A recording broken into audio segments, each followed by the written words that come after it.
و او همون وقت به من زنگ زد که من شنیدم تو مسیحی شدی، تو ایمان دین خود فروختی، تو دین خود فروختی، اگر تو سر تو فشار است من میام تو نجات میدم، یا اگر واقعا تو دین خود فروخته بشی من حاضرم گلیم خونه خور فرش خونه خور بفروشم بیایم تو رو بکشم و خود یک عمر به زندان بندازم.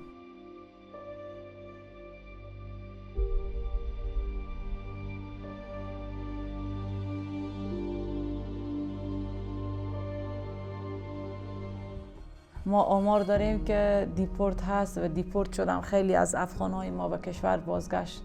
ما 100% میکشم، چون که ما افغانیم، یعنی از نظر آنها دین خود ما بفروختیم و ما کشته میشیم 100%.